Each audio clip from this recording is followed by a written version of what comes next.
আসসালামু আলাইকুম। তো দেখো, আজকে আমরা ফিজিক্স ফার্স্ট পেপারে ১০ম চ্যাপ্টার আদর্শ গ্যাস ও গ্যাসের গতিতত্ত্ব নিয়ে আলোচনা করব। তো এই অধ্যায়টার নাম যেহেতু আদর্শ গ্যাস ও গ্যাসের গতিতত্ত্ব, তার মানে আমাদের অবশ্যই গ্যাস নিয়ে অনেক পড়াশোনা করতে হবে, ঠিক আছে?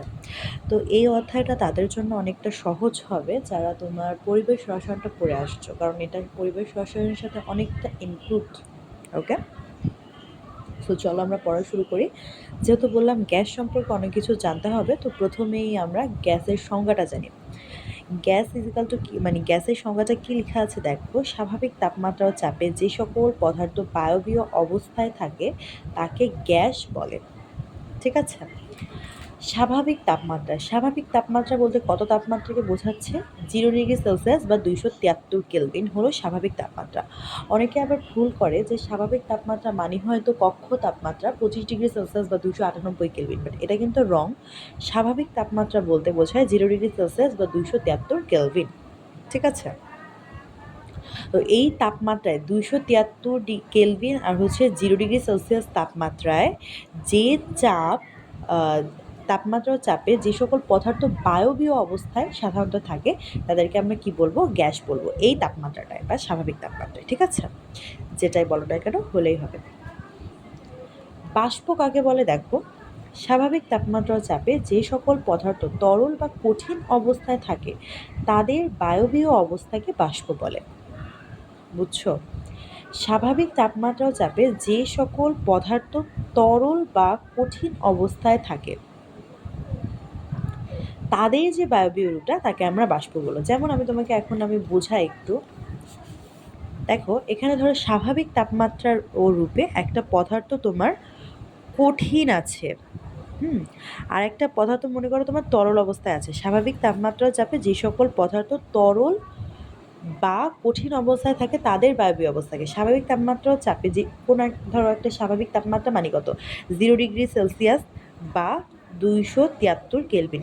এই তাপমাত্রা ও চাপে যদি কোনো একটা পদার্থ তোমার কঠিন অবস্থায় থাকে, আবার যদি তোমার তরল অবস্থায় থাকে, যে কোনো একটা অবস্থায় যখন থাকে, এই পদার্থটার যে বায়বীয় অবস্থাটা হবে তাকে আমরা বলবো কি? বাষ্প। আর আর এমনিতে এই এই তাপমাত্রায় কোনো একটা পদার্থের তোমার হচ্ছে এই তাপমাত্রায় কোনো একটা পদার্থের তোমার হচ্ছে বায়বীয় অবস্থাকে বলা হয় গ্যাস। আর এই তাপমাত্রাতে যদি কোনো পদার্থ কঠিন বা তরল অবস্থায় থাকে তার বায়বীয় অবস্থাকে বলা হচ্ছে আমাদের বাষ্প। তাহলে 0 ডিগ্রি সেলসিয়াস বা 273 কেলভিনে যদি কোনো পদার্থ আমাদের বায়বীয় অবস্থায় থাকে তাকে আমরা বলবো গ্যাস। আর 0 ডিগ্রি সেলসিয়াস বা 273 কেলভিনে থাকা কোনো পদার্থ মানে তরল বা কঠিন পদার্থের বায়বীয় অবস্থাকে বলা হয় বাষ্প, যেমন পানি আর লোহা, ঠিক আছে? ওকে, যেমন দেখো, এই যে পানিটা কি হয়ে যায়? পানিটা ধরো কোনো একটা তুমি একটা পানি ধরো ফোটাচ্ছ। ধরো তুমি একটা বরফ টুকরা নিলা।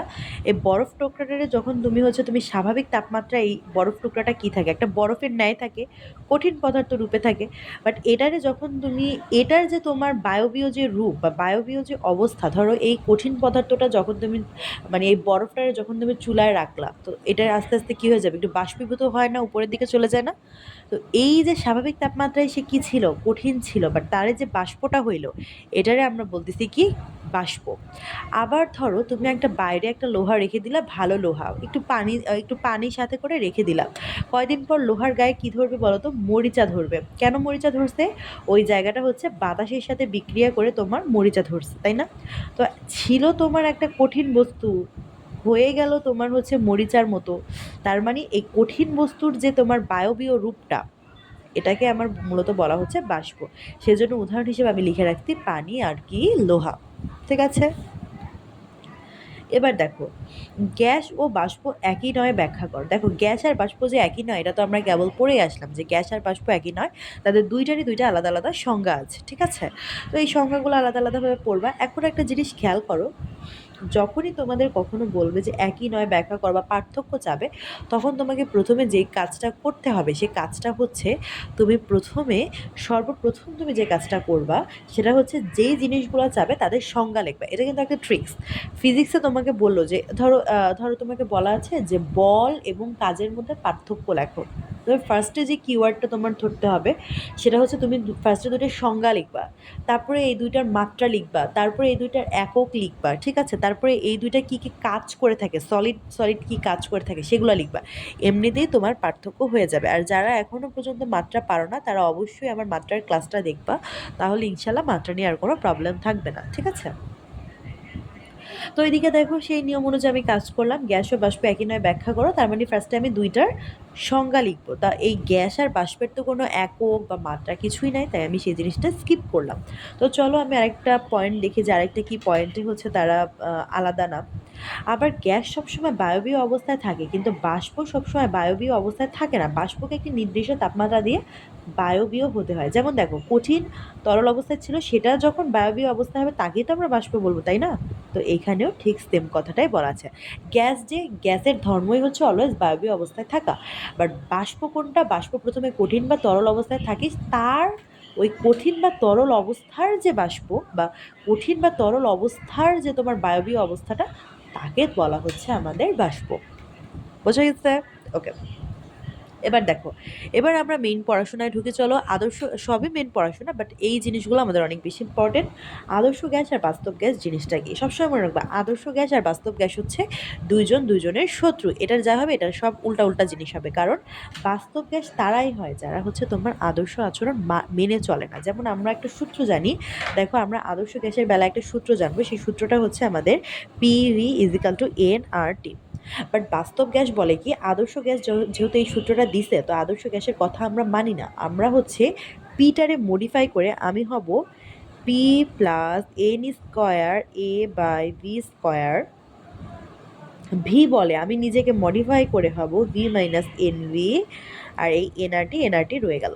তার মানে এটা আদর্শ গ্যাসের সূত্র, আর এটা হচ্ছে আমাদের বাস্তব গ্যাসের সূত্র। তার মানে এই যে আদর্শ গ্যাস আছে আর বাস্তব গ্যাস আছে, এই এই আদর্শ গ্যাস আর হচ্ছে বাস্তব গ্যাস, আদর্শ গ্যাসের কথা বাস্তব গ্যাস না মেনে আদর্শ গ্যাসের পিটাকে নিজে মডিফাই করে এটা হয়েছে, ভিটারে মডিফাই করে এটা হয়েছে, ঠিক আছে। তার মানে আমরা বুঝলাম যে আদর্শ গ্যাস বাস্তব গ্যাস সেম জিনিস না। আর বাস্তবে কিন্তু আমাদের আমাদের যে তোমাদের বায়ুমণ্ডল বা এই যে গ্যাস বলো, বাস্তবে এই আদর্শ গ্যাস বলে কোনো কিছু এক্সিস্ট করে না, ঠিক আছে। বাট আমরা যে ম্যাথমেটিক্স করব তখন কিন্তু আমরা অবশ্যই আদর্শ গ্যাস বাস্তব গ্যাস পড়ে আমরা ম্যাথ করব, ঠিক আছে, দুইটাই পড়ে আমরা ম্যাথ করব। তোমাদের এই জিনিসটা বুঝতে খুব সুবিধা হবে যাদের আমি তোমাদের বুঝাইছি পরিবেশ রসায়নে, আমি যাদের হচ্ছে তোমার অ্যামাগা বক্ররেখা পড়ছো, তারা আদর্শ গ্যাস আর বাস্তব গ্যাস সম্পর্কে তাদের একদম সলিড ধারণা থাকার কথা, ঠিক আছে। তো আগে তোমরা যদি অ্যামাগা বক্ররেখাটা যদি তোমাদের একটু প্রবলেম হয়, তো তোমরা হচ্ছে ওইটা আগে পড়ে এসে দেন আদর্শ বাস্তব গ্যাস পড়বা, দেখবা তোমার একদম সব কিছু বুঝে যাবে, ঠিক আছে। ওকে, সো দেখো এখানে আছে আদর্শ গ্যাস হচ্ছে যে সকল এখন বলতে পারো এই অ্যামাগা বক্ররেখা কি ফিজিক্সে কাজে লাগে? না, অ্যামাগা বক্ররেখা ফিজিক্সে কাজে লাগে না, বাট তোমরা ওটা পড়বা। কেন পড়বা জানো? তাহলে তুমি হচ্ছে নিজের মানে একটু কনফিউশন দূর হবে যে আদর্শ গ্যাস বাস্তব গ্যাস জিনিসগুলো আসলে কি। আদর্শ গ্যাসের লাইন আমরা কি পড়ছিলাম? আদর্শ গ্যাসের লাইন ছিল হচ্ছে তোমার এরকম, তাই না? বাট গ্যাসগুলো তখন কি হয়, মাঝে মাঝে এরকম এরকম যায়, আবার মাঝে মাঝে তোমার এমন এমন যায়। তখন এই আদর্শ গ্যাসের লাইনটা হচ্ছে তোমার যখন বিচ্যুতি হয় যে গ্যাসগুলো, সেই গ্যাসগুলোকে আমরা বলি কি বাস্তব গ্যাস, ঠিক আছে। তো এটা হচ্ছে মেনলি তোমার অ্যামাগা বক্ররেখায় তোমার বিশ্লেষণ করে বলছিলাম, বাট এখন তোমাদের অ্যামাগা বক্ররেখা লাগবে না, জাস্ট আদর্শ গ্যাস বাস্তব গ্যাস এতটুকুই বুঝো, ঠিক আছে। বাট ওটা বোঝা থাকলে আর কি তোমার বুঝতে সুবিধা হবে যে আমি আসলে পড়াটা কি বোঝাচ্ছি। সো যাই হোক, এখন দেখো আদর্শ গ্যাস আমরা বললাম যে সকল গ্যাস সকল তাপমাত্রা চাপে বয়েল ও চার্লসের সূত্র বা পিভিসিক্যাল টু এনআরটি মেনে চলে তাদেরকে আমরা কি বলি? আদর্শ গ্যাস, যার উদাহরণ হচ্ছে সালফার ডাইঅক্সাইড আর কার্বন ডাইঅক্সাইড। আর বাস্তব গ্যাস হচ্ছে যে সকল গ্যাস তাপমাত্রা চাপে বয়েল চার্লসের সূত্র বা পিভিসিক্যাল টু এনআরটি মেনে চলে না, তাদেরকে আমরা বলবো বাস্তব গ্যাস, তাদেরকে বলে, ঠিক আছে। যেটা বললাম আদর্শ গ্যাসে যা হবে বাস্তব গ্যাসে তার উল্টা, তার মানে এটা মেনে চলে, এটা মেনে চলে না, ঠিক আছে। আর কার সূত্র মেনে চলে? বয়েল চার্লসের সূত্র। এবার দেখো আমাকে একটা কোশ্চেন করছে, উচ্চ তাপমাত্রা ও নিম্নচাপে বাস্তব গ্যাস আদর্শ গ্যাসের মতো আচরণ করে থাকে, এটা আমাদের ব্যাখ্যা দিতে বলছে, ঠিক আছে। আচ্ছা সরি, এটা ব্যাখ্যা দিতে বলেনি, এটা জাস্ট হচ্ছে তুমি পড়বা যে উচ্চ তাপমাত্রা ও নিম্নচাপে বাস্তব গ্যাসসমূহ আদর্শ গ্যাসের মতো আচরণ করে। মানে তোমাকে যদি উচ্চ তাপমাত্রা বা হাই হিট দেওয়া হয়, হিট যদি তোমার হাই দেওয়া হয় উচ্চ তাপমাত্রা, আর চাপ যদি তোমার নিম্ন দেওয়া হয়, তখন আমাদের বাস্তব গ্যাস আদর্শ গ্যাসের মতো আচরণ করবে। এই কথাটা তোমার এমসিকিউতে প্রচুর প্রচুর প্রচুর পরিমাণে আসে, ঠিক আছে? সো আমরা কি জানলাম যে উচ্চ তাপমাত্রা বা হাই হিটে আর লো তোমার হচ্ছে কি উচ্চ তাপমাত্রা, আচ্ছা ঠিক আছে, উচ্চ তাপমাত্রা নিম্ন চাপে, এখানে হচ্ছে চাপটা তোমার নিম্ন হবে। উচ্চ তাপমাত্রা এটাকে হিট বা হচ্ছে আমি তাপমাত্রা দিয়ে বোঝাই, তাহলে উচ্চ তাপমাত্রা এবং নিম্ন চাপে চাপটা কম হবে আর তাপমাত্রাটা হাই হবে। তো উচ্চ তাপমাত্রা এবং নিম্ন চাপে বাস্তব গ্যাস আদর্শ গ্যাসের মতো আচরণ করে, বাস্তব গ্যাস আদর্শ গ্যাসের মতো আচরণ করে। এখন বলো হিট আর তাপমাত্রার মধ্যে পার্থক্য কি? হিটটা মেনলি বোঝাচ্ছে তোমার তাপ, হ্যাঁ তাপ তো এক ধরনের কাজ, তাই না? তো আমি এখানে হিটটা ইউজ করব না, আমি তাপমাত্রা, এই তাপমাত্রাটা ইউজ করব। তাপ আর তাপমাত্রার মধ্যে কিন্তু অনেক পার্থক্য আছে। এই পার্থক্যগুলো আমরা মেনলি শিখতে পারবো হচ্ছে তোমার তাপগতিবিদ্যায় যে, ঠিক আছে? তাপ এবং তাপমাত্রা যে এক না, এটা আমরা শিখতে পারবো তাপগতিবিদ্যায় যে। তো আমি এখানে এইচ না দিয়ে টি দিলাম, আর এখানে হচ্ছে তোমার চাপ, চাপের জায়গায় ভুলে টি লিখে ফেলছিলাম। সো এটা হচ্ছে উচ্চ তাপমাত্রা এবং নিম্ন চাপে আমরা বাস্তব গ্যাস আদর্শ গ্যাসের মতো আচরণ করে, এই কথাটা একটু মনে রাখবা। সো এখানে দেখো কি লেখা আছে, উচ্চ তাপমাত্রা নিম্নচাপে বাস্তব গ্যাস আদর্শ গ্যাসের মধ্যে আচরণ করে থাকে। এটা আমাদের একটা প্রশ্ন আসছে যে উচ্চ তাপমাত্রা নিম্নচাপে বাস্তব গ্যাস আদর্শ গ্যাসের মধ্যে আচরণ করে থাকে কেন? কেন করে? একটা তো কারণ আছে, তাই না? দেখো, উচ্চ তাপমাত্রা এবং নিম্নচাপে বাস্তব গ্যাস আদর্শ গ্যাসের মধ্যে আচরণ কেন করে? কারণ দেখো এখানে লেখা আছে যে উচ্চ তাপমাত্রায় বাস্তব গ্যাসের আয়তন বৃদ্ধি পায়, ফলে গ্যাসের মধ্যে আকর্ষণ কমে যায় এবং বিকর্ষণ শুরু হয়, যা আদর্শ গ্যাসের একটি বৈশিষ্ট্য। কথাটা ভালো মতন খেয়াল করো, কি বলছে? উচ্চ তাপমাত্রা যখন কোনো একটা বস্তুকে দেওয়া হয়, তখন তার উচ্চ তাপমাত্রা যখন কোনো বাস্তব গ্যাসকে দেওয়া হয়, তখন তার আয়তন বৃদ্ধি পায়, ঠিক আছে? আর গ্যাসের মধ্যে আকর্ষণ কমে যায়। আচ্ছা একটু আমরা বাস্তব গ্যাসের সূত্রটা খেয়াল করি। দেখো বাস্তব গ্যাসের সূত্রটা কি ছিল? V minus NB. আচ্ছা কোনো কিছু, ধরো তোমার কাছে দুইটা আম আছে, আমের মতো হইল না যদিও, ধরো তোমার কাছে দুইটা আম আছে, ঠিক আছে? তোমার কাছে দুইটা আম আছে, এখন দুইটা আম থেকে যদি একটা আম মাইনাস করতে বলে, হুম, তাহলে তোমার কাছে কয়টা আম থাকে? একটা আম থাকে না? তার মানে কোনো কোনো কিছু একটা থেকে যদি তুমি ওই একই সমজাতীয় রাশি কিছু বিয়োগ করো, তাহলে তোমার কাছে একটু কমে যায় না? তার মানে আমার আদর্শ গ্যাসের সময় যে ভিটা ছিল, সেই ভিটাকে সে নিজে না মেনে নিজে মডিফাই করে ওই ভিট থেকে মাইনাস এনবি করছে, মানে কিছু একটা মাইনাস করছে। তার মানে বাস্তব গ্যাসের যে আয়তন, সেখানে আদর্শ গ্যাসের আয়তনের থেকে কিছু একটা কম আছে না? তাহলে এখানে আমাদের একটু আগে বলছে যে উচ্চ তাপমাত্রায় বাস্তব গ্যাসের আয়তন বৃদ্ধি পায়। যখন তুমি হাই টেম্পারেচার দিবা, তখন বাস্তব গ্যাসের আয়তন বৃদ্ধি পাবে। তার মানে এই যে যতটুকু আয়তন আমি, মানে বাস্তব গ্যাস কমাইছিল, সেই আয়তনটুকু উচ্চ তাপমাত্রা দিলে সে আয়তনটুকু বৃদ্ধি পায়। তার মানে আমি কি বলতে পারি? তখন এই আয়তনটা আদর্শ গ্যাসের মতো আচরণ করে। আবার দেখো এখানে বলছে যে উচ্চ তাপমাত্রার আয়তন তো বৃদ্ধি পায়, আমরা বুঝলাম যে আয়তনটা ফিল আপ হয়ে যাচ্ছে, আদর্শ গ্যাসের মতো হয়ে যাচ্ছে। আবার বলছে গ্যাসের মধ্যে আকর্ষণ কমে যায় এবং বিকর্ষণ শুরু হয়। দেখো আমি এখানে পিটা যখন মডিফাই করে লিখছি, তখন এখানে কিন্তু এ আছে। এ মানে কি বলতো? আকর্ষণ। আর আমাকে বলছে উচ্চ তাপমাত্রা যখন দেওয়া হবে, উচ্চ তাপমাত্রা এবং নিম্নচাপে আমাদের এই আকর্ষণটা কি হবে? আকর্ষণটা আমাদের কমে যাবে। কমে যাওয়ার ফলে আমাদের বিকর্ষণ শুরু হবে, আর যখন বিকর্ষণ শুরু হবে তখন তো এটা আর থাকবে না। আর এটা না থাকলে কি হয়েছে? এটা না থাকলে তখন আমার পিটা সে আগের মতন আমার সলিড পি হয়ে যাবে, ঠিক আছে? তার মানে আমরা যেটা বুঝলাম সেটা হচ্ছে আমাদের উচ্চ তাপমাত্রা এবং নিম্নচাপে এই বাস্তব গ্যাস আমাদের এই যে মডিফাই করে যে জিনিসগুলো হয়েছিল, সেই জিনিসগুলো পুনরায় আবার হচ্ছে ভিপি হয়ে যাবে, ঠিক আছে? আর এটাকে আমরা বলতেছি মেনলি উচ্চ তাপমাত্রা এবং নিম্নচাপে বাস্তব গ্যাস কেন আদর্শ গ্যাসের মতো হয়ে যায়। তো এই জিনিসটা আমি খুব সুন্দর করে তোমাদের এখানে 2 লাইনে লিখে দিয়েছি, তোমরা একটু আরেকটু মডিফাই করে ব্যাখ্যা দেবা, দ্যাটস ইট, হয়ে যাবে। সো দেখো এখানে আছে আমাদের, এখন আমরা নতুন পড়ায় চলে যাবো, আমাদের পুরাতন পড়া, আমরা যে বয়েল, চার্লস, অ্যাভোগাড্রো, রেনু সূত্র পড়ে আসছি না? আংশিক চাপীয় সূত্র। তো এই জিনিসগুলো আমরা এখন পড়বো, ঠিক আছে? তারপরে তোমার পরিবেশ রসায়নে আমরা আরও পড়ছিলাম বর্গমূলীয় গড়, বর্গবেগ, তারপর হচ্ছে গতিশক্তি দিয়ে ম্যাথ করছিলাম, ঠিক আছে? ওই জিনিসগুলোই আমরা পড়বো এখানে। আর এখানে অনেক একটা মজার টপিক আছে, সেই মজার টপিকের নাম হচ্ছে স্বাধীনতার মাত্রা। স্বাধীনতার মাত্রা পড়াটা খুব মজার একটা পড়া। আবার আছে তোমার শিশিরাঙ্কের ম্যাথ, মানে এই অধ্যায়টাই হলো তোমার একটা মজার অধ্যায়, ঠিক আছে? তোমার চোখ বন্ধ করে এই অধ্যায়ের একটা সৃজনশীল তোমরা পরীক্ষায় দিতে পারবে ইনশাল্লাহ। তো এখানে দেখো আমাদের গ্যাসের চলক আছে কয়টা? গ্যাসের চলক আছে মেনলি ৩টা। আমরা সবাই জানি গ্যাসের মূলত চলক কয়টা। আমরা কিন্তু এই অধ্যায়টা যেহেতু আদর্শ গ্যাস ও গ্যাসের গতিতত্ত্ব, তার মানে আমি এই অধ্যায়টা গ্যাস নিয়ে অনেক বেশি পড়াশোনা করব, ঠিক আছে? তো আমরা জানি যে গ্যাসের চলক মেনলি ৩টা। একটা হচ্ছে তাপমাত্রা, চাপ, আর একটা হচ্ছে আয়তন। এই ৩টা আমরা সবাই জানি গ্যাসের চলক। তো একটা কথা সবসময় মনে রাখবা যে এখানে লক্ষণীয় যে ৩টি চলকের মধ্যে একটি স্থির থাকবে এবং বাকি ২টি সম্পর্ক স্থাপন করবে বয়েল, চার্লস এবং চাপীয় বা রেনৌর সূত্রে। কথাটা কি বলছে এখানে? বলছে যে এখানে লক্ষণীয় দেখো আমাদের চাপ দেওয়া, মানে চলক দেওয়া আছে কয়টা? ৩টা। একটা আছে চাপ দেওয়া আছে, একটা আমাদের সরি, একটা হচ্ছে তাপমাত্রা দেওয়া আছে, একটা চাপ দেওয়া আছে, একটা আয়তন দেওয়া আছে। বলছে এখানে মানে যে কোনো সূত্রে, ধরো আমি বয়েলের সূত্র যদি অ্যাপ্লাই করি, আমি যদি চার্লসের সূত্র অ্যাপ্লাই করি, বাট আমি যদি রেনোর সূত্র অ্যাপ্লাই করি, এই সব কটার বেলায় যে কোনো ২টা চলক সচল থাকবে আর একটা চলক স্থির থাকবে। বয়েলের বেলায় কি হয়? আমরা বয়েলের সূত্র কি জানি? পি সমানুপাতিক 1/v, বা এরকম করে আমরা সাধারণত লিখি ভি সমানুপাতিক 1/p। এখন তুমি বলো যে আমি যদি হচ্ছে পি সমানুপাতিক 1/v লিখতাম, তাহলে কি কোনো প্রবলেম ছিল না? কোনো প্রবলেম ছিল না। তোমার যেমনি ইচ্ছা তুমি তেমনি লিখবে, ঠিক আছে? তাহলে দেখো আমার এখানে জিনিসটা কি আসছে, বয়েলের শুধু পি সমানুপাতিক ভি, তার মানে এই 2টা চলক ইউজ হচ্ছে, তার মানে বাকি যে চলকটা থাকবে টি হচ্ছে আমাদের কি স্থির থাকবে। আবার দেখো চার্লসের সূত্রে আমরা কি জানি? চার্লসের সূত্রে আমরা জানি হচ্ছে পি সমানুপাতিক টি, তার মানে এখানে কে স্থির আছে? সরি, চার্লসের সূত্রে তো ভি সমানুপাতিক টি হবে। চার্লসের সূত্রে ভি সমানুপাতিক টি, তার মানে এখানে কে স্থির আছে? এখানে স্থির আছে হচ্ছে আমাদের চাপ। রেনল্ডস সূত্র কি? রেনল্ডস সূত্র পি সমানুপাতিক টি, তার মানে এখানে স্থির আছে কে? আয়তন। আয়তন স্থির। তার মানে বুঝতে পারলা যে যে কোনো 2টা সচল থাকলে অপরটা স্থির থাকে, ঠিক আছে? এই রেনল্ডস সূত্রে পি আর টি সচল, তার মানে ভি স্থির।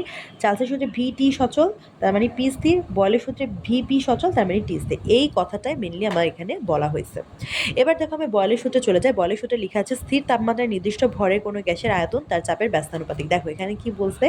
স্থির তাপে কোনো গ্যাসের আয়তন তার চাপের ব্যস্তানুপাতিক। আয়তন চাপের ব্যস্তানুপাতিক, ঠিক আছে? 1/, কোনো কিছু মানে কি ব্যস্তানুপাতিক সম্পর্ক। তো চলো আমি হচ্ছে নেক্সট পেজে চলে যাই।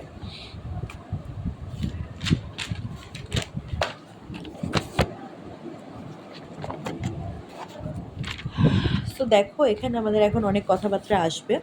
আমি হচ্ছে প্রথমে তোমার এখানে মানে তোমার ধর একটা বক্স করে একটা গ্যাস পাত্র আঁকছি, এখানে তার আয়তন লিখছি, চাপ লিখছি, যেখানে তাপমাত্রা আমাদের স্থির থাকবে, ঠিক আছে? বয়েলের সূত্রটা কি আমরা একটু আগে পাইছি? বয়েলের সূত্রটা হচ্ছে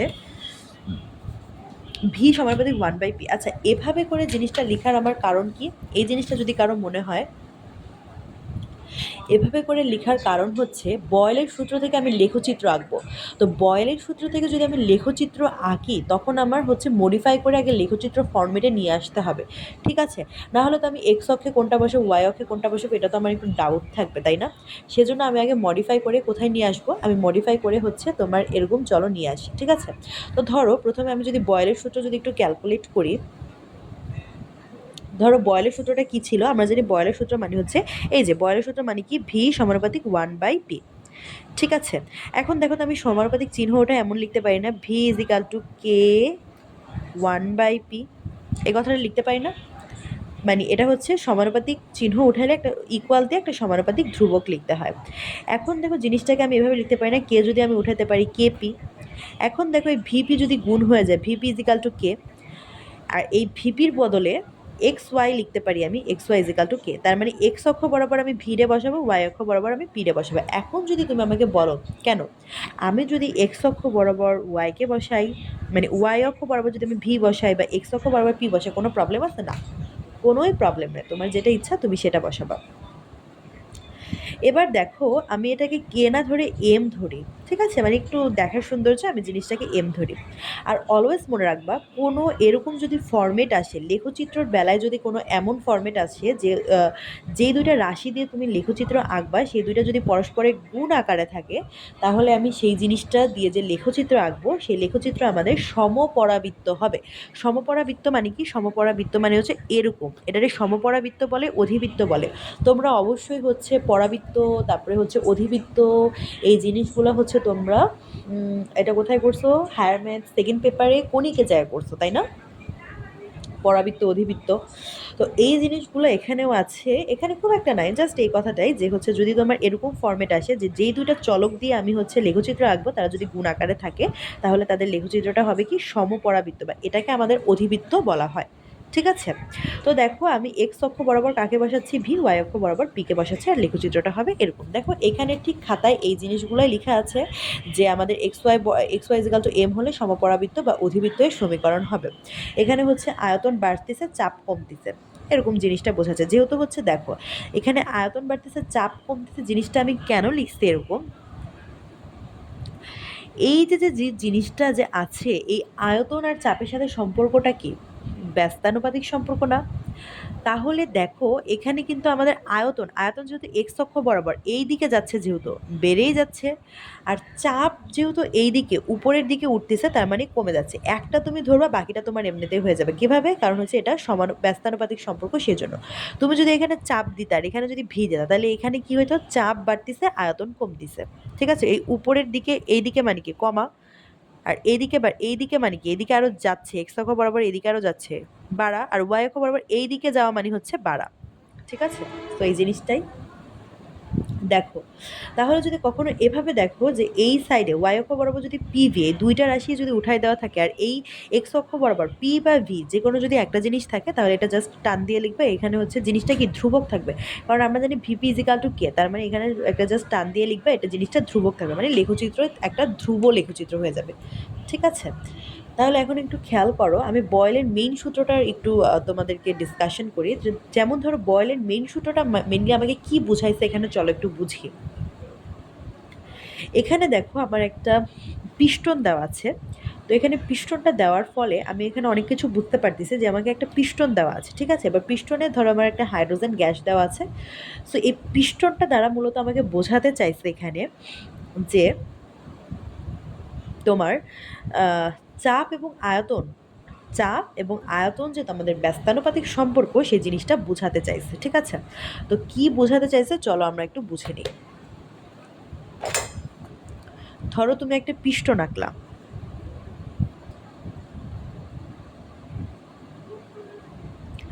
আচ্ছা, আমি যদি এই পিস্টনের গায়ে যদি আমি চাপ দিই, ধরো আমার পিস্টনে এই পর্যন্ত আমার হাইড্রোজেন আছে, এই পর্যন্ত আমার হাইড্রোজেন আছে, এই পর্যন্ত আমার ভি আছে। এখন আমি পিস্টনের গায়ে একটা চাপ দিই। পিস্টনের গায়ে যদি আমি চাপ দিই, অনেক জোরে যদি আমি চাপ দিই, কি বলছি? অনেক জোরে। ধরো অনেক জোরে আমি চাপ দিলাম পিস্টনের গায়ে, আমি এমন জোরে জোরে চাপ দিলাম, তখন পিস্টনের যে আয়তন, আচ্ছা কোনো কিছু যদি তুমি একটা চাপো, তাহলে কি হবে? আয়তনটা নিচের দিকে চলে যাবে না, এদিকে জিনিসটা ডাবতে থাকবে না, নিচের দিকে ডাবতে থাকবে না। তো এই আয়তনটা তখন আমার এই দিকে চলে যাবে, এইটা হয়ে যাবে আমার বি ড্যাশ আয়তন। এই P1 দেওয়ার ফলে আমার কি হয়েছে? এই বি ড্যাশ আয়তনটা ছিল আমার এইখানে, চলে আসছে কোথায়? এইখানে চলে আসছে। এখন ধরো তার মানে আমাদের এখান থেকে কি উপনীত হলাম? আমরা উপনীত হলাম যে আমরা যদি চাপ অনেক জোরে দেই, তার মানে আমাদের আয়তন যা ছিল তার থেকে কমে যাবে। ঠিক আছে? তার মানে আমরা বলতে পারি না যে চাপ এবং আয়তন পরস্পরের ব্যস্তানুপাতিক সম্পর্ক। এই জিনিসটা এভাবে করেও লিখতে পারো, ভি সমানুপাতিক 1/p। এবার তোমরা বলতে পারো, আচ্ছা চাপ তো আমি জোরে দিলাম, আয়তন কমলো, তাহলে চাপ যদি আস্তে দেয় তাহলে আয়তনের কি কি হয় একটু দেখি তো। চাপ আমি ধরো আস্তে দিলাম, আমি এরকম করে টুক করে একটু চাপ দিলাম, মানে হালকা একটু চাপ দিলাম, তখন আমার আয়তন যা আছে তার থেকে হয়তো বা সামান্য পরিমাণ একটু কমবে, বেশি কমবে না। তার মানে আমি যখন জোরে চাপ দিব তখন আয়তন অনেক কমে যাবে। আমি যখন আস্তে চাপ দিব তখন আয়তন অনেক, মানে খুব একটা কমবে না। বা খুব একটা পরিবর্তিত হবে না। আয়তন যা আছে তাই থাকবে। মানে আয়তনের পরিমাণটা তখন বেশি থাকবে। তার মানে আমি চাপ যখন কম দিলাম, আয়তনের পরিমাণটা তখন বেশি থাকলো। মানে একটু চাপ একটুখানি পায়, আয়তন আর খুব একটা ডাবে না। আয়তন যেখানে ছিল সেখানে আছে। আয়তনটা বেশি আছে। তখন আমি যখন একটা আস্তে চাপ দিলাম, P2 মানে হচ্ছে যখন আস্তে চাপ দিছি, তখন আয়তন কিন্তু বেশি কমে নাই। আয়তন তার মানে আস্তে চাপে আয়তন কি আছে? যা ছিল তাই আছে। বাট আমি যখন তোমার হচ্ছে জোরে চাপ দিছি তখন আয়তন অনেক কমে গেছে। তার মানে আমরা এখান থেকে বুঝলাম যে জোরে চাপ দিলে আমাদের আয়তন অনেক কমে, আস্তে চাপ দিলে আমাদের খুব একটা আয়তন কমে না। তার মানে আয়তন এবং চাপ হচ্ছে পরস্পরের বিপরীত রাশি বা ব্যস্তানুপাতিক সম্পর্ক। ঠিক আছে? ওকে। সো দেখো এখানে একটা জিনিস লিখা আছে যে এখানে লক্ষণীয় যে এখানে আমরা বিভিন্ন জিনিস পড়বো যে এখানে আমরা জানি ভি সমানুপাতিক 1/p, বা ভি ইজিক্যাল টু তোমার কে বাই পি। ঠিক আছে, ভি ইজিক্যাল টু তোমার কে বাই পি, এই জিনিসগুলো যেখানে আমরা লিখে আসছি এখানে ভি পি ইজিক্যাল টু কে। এবার দেখো তোমার মানে এই জিনিসগুলো থেকে তোমার ম্যাথ কিভাবে আসে। ধরো তোমার হচ্ছে একটা তোমার হচ্ছে ধরো V1 দেওয়া আছে, তোমার হচ্ছে P1 দেওয়া আছে, তোমার P2 দেওয়া আছে, তোমার V2 ইজিক্যাল টু হোয়াট বের করতে বললো। তখন আমার কিন্তু এই বয়েলের সূত্র অনুযায়ী আমার হচ্ছে তোমার বয়েলের সূত্র কাজে লাগায় আমার ম্যাথ করতে হবে। তো ভিপি ইজিক্যাল টু কে, এই সূত্র দিয়ে আমি কিভাবে ম্যাথ করব? আচ্ছা, কোনো কিছু কে মানে কি আমি জিনিসটা এভাবে লিখতে পারি, V1 P1 equal to V2 P2 equal to V3 P3 equal to dot dot dot dot VN PN। এই জিনিসটা আমরা লিখতে পারি না? তো আসলে তোমার পরীক্ষায় সাধারণত দুইটা দিয়েই ব্যবহার করা থাকে। তো V1 P1 equal to V2 P2, এই সূত্রটা মনে রাখবে। ঠিক আছে? তো এই সূত্র দিয়ে আমি এই ম্যাথটা কেমনে করবো? ধরো V1 P1 P2 দেওয়া আছে, তো আমরা কি জানি V1 P1 equal to V2 P2। তো আমি যখন V2টা বের করবো, V2 ইজিক্যাল টু কী হবে? V1 P1/P2। ঠিক আছে? তো এভাবে করে আমরা ম্যাথ করব। তো এটা হচ্ছে আমাদের ফার্স্ট লেকচার। আমরা হচ্ছে সেকেন্ড লেকচার পরের ক্লাসে শুরু করব। তো আজকে ভালো থাকবো সবাই। আল্লাহ হাফেজ।